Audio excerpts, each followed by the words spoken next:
Magandang araw mga kababayan at eto na nga, eto na po yung inaantay ng ating ilang mga kababayan dahil nung tayo po ay nag-announce po na nagsalita ang Iglesia ni Cristo na tutol ho dito sa PI.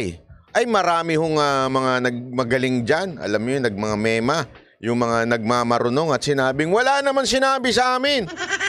Pambihira, oo. Sabi ko nga naman hindi ko na ho kasalanan kung hindi ho kayo sumasamba. Ha? Baka gusto ninyong pumunta minsan kasi wag lang yung bitbitin yung pangalan, medyo maging aktibo naman kayo. Anyway ho, at meron pang ibang mga vlogger naman na keso pinabubulaanan yung ating sinabi, fake news daw tayo. Paano ito? Ito isang napakatindi at napakalupit na kumpirmasyon na tayo po talaga ay hindi nagpe-fake news, galit po tayo sa chismis at maasahan ninyo na lahat ng impormasyon na nandito sa mga banateros, sa Banat Bay, kay Coach Oli at kay Boss Dada ay pawang mga katotohanan lamang. Ito ho pakinggan nyo, pakingge. Tingnan ninyo ho itong sinabi ng mga taga-Iglesia ni Cristo sa channel mismo nila, sa kanila hong sariling network. Ito po ang Net25. Pasok.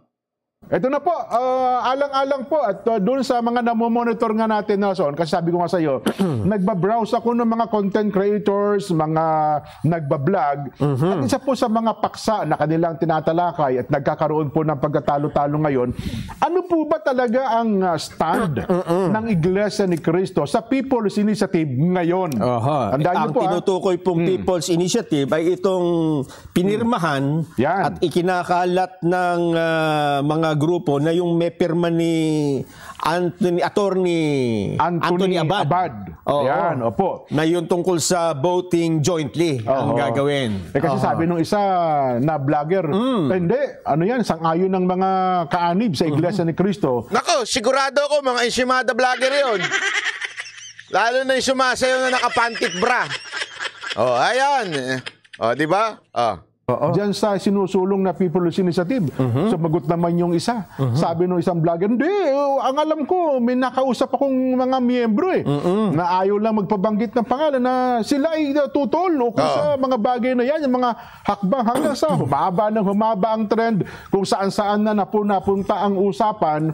Ito po, Nason, kasi sa hindi miyembro ng Iglesia ni Cristo, maaring ang hindi ninyo alam ang stand. At hindi naman ho namin kailangan sabihin ang stand dahil it doesn't matter sa inyo Wala namang bagay yun. Pero dahil ho sa parang nagkakaroon na ng clamor, parang nagtatalo-talo at nagtatanong na yung marami, sa aming mga miyembro, alam na ho namin yung stand doon pa. Dahil ito po ay itinagubelin. Ayun, alam na mga talagang membro. Hindi ho yung nagmembro-membrohan lang. Yung mga nagsasabi lang na ganito. Kasi may mga kilala tayong ganyan yung kiniklaim lang sila na INC sila, ganyan-ganyan. Pero sa totoo lang, hindi naman umaattend. Diba? Yung, alam mo yun? Para lang ba masabi na kakaiba sila, ganun, para masabi na nakaanib sila, sabi lang sila ng sabi, pero kakaiba ang pinupuntahan nila. Mas madalas ba sa nightclub o kaya sa bar kaysa sa simbahan, di ba? O sa sambahan, ika nga.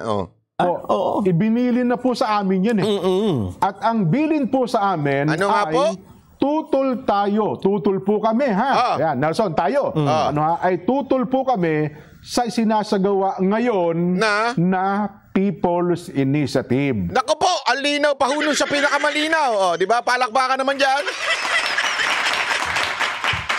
Ayan sariwang-sariwang balita. February 20, alas 4. Hindi pa nga tapos yung live nila. Gumawa na ako ng video Di ba?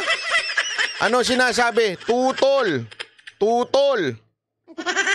Di ba? Ang linaw niyan, tutol sila sa PI. Okay? Wala pa hong lilinaw dyan. Kung hindi, yan ho talagang pinakamalinaw na statement mula sa Iglesia ni Cristo. Yan ay Net25. Siguro naman maniniwala na kayo dyan. Kahit pagbalik-balik rin po natin, hindi naman po magsisinungaling yung mga yan dahil sa kanila munang mismong istasyon yan. Di ba? Net25. Di tuloy natin para mas malinaw pa. Ulitin ko po ha. Ulitin niya. Kami po, bilang dalawa ni Nelson, bilang kaanib sa Iglesia ni Cristo, ay tutol po kami sa isinasagawa ngayon na People's Initiative. Oy! Yung mga kongresista dyan, nako po. Manginig-nginig kayo kasi tutol. Lalong-lalo na yung mga claiming dyan na iglesia ako, kaanib ako. Baka naman gusto ninyong magsalita. Baka naman gusto ninyong magsalita na at sabihin tutol din kayo. Hindi ko naman sinabing labanan yung inyong speaker. Alam ko naman, napakahirap niyan. Siya may hawak ng budget nyo. Pero sabihin nyo lang, tutol ako. Tandaan ninyo, anong uunahin ninyo? Sino ang masusundin ninyo? Ang inyong paniniwala o ang inyong conviction o ang inyong pitaka?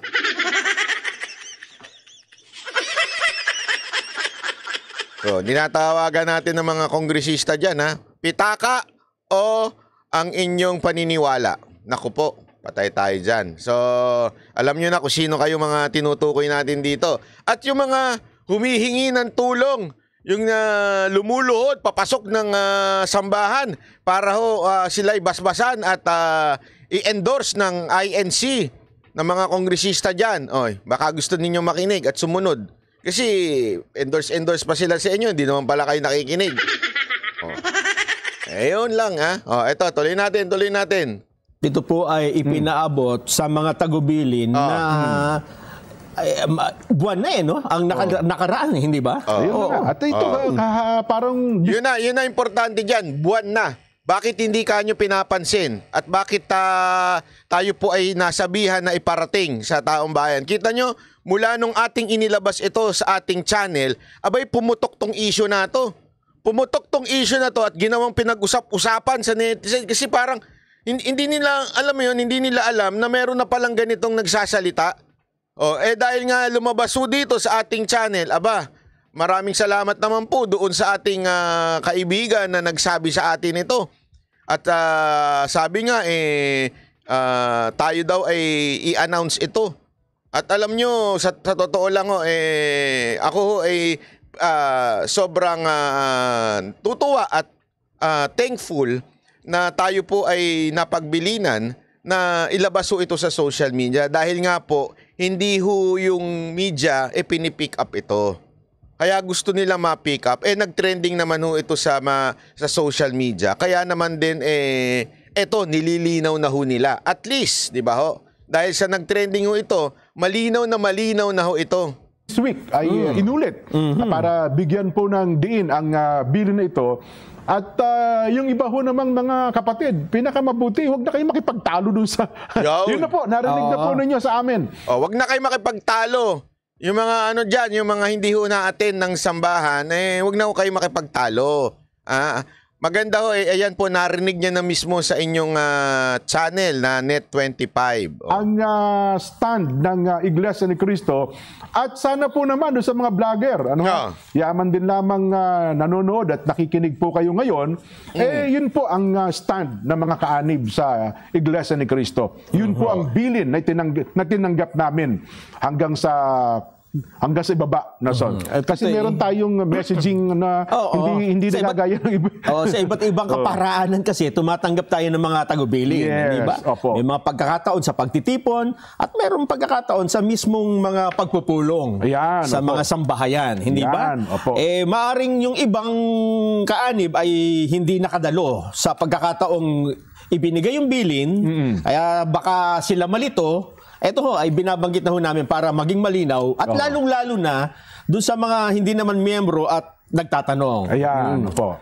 So yun po, inuulit ko po. Ano po ba ang stand namin bilang mga kaanib sa Iglesia ni Cristo? At sa bilin na tinanggap namin ay tutol po kami sa sinasagawa ngayon na People's Initiative. Okay na po? Sana ay malinaw yan sa lahat ng ating mga kababayan. No? So ayan po ang tagubilin Malinaw na po. So paano po yan? Yung mga nagsasabing hindi totoo yung sinabi ko, mag-empake na kayo. Isara nyo na yung channel nyo. Puro kayo fake news. Di ba?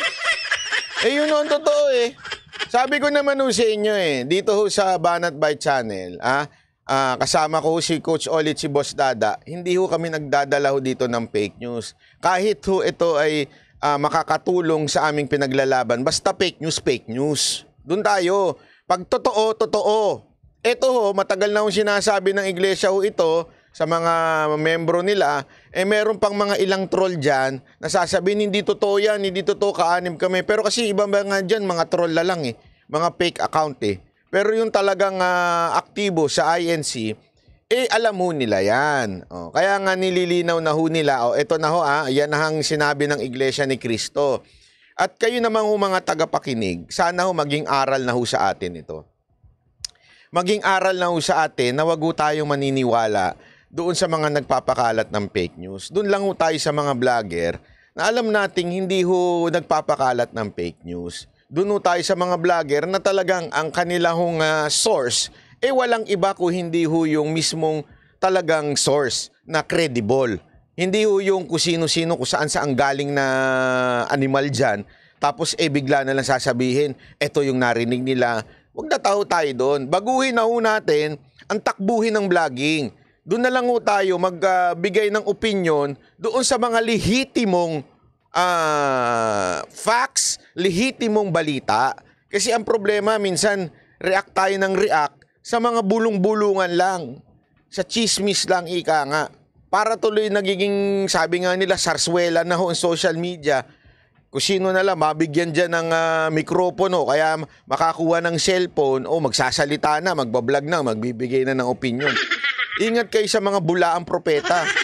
Nakatulad ng mga vlogger. Hindi, mga totoo lang yung mga vlogger na, yung mga bulaang propeta yan.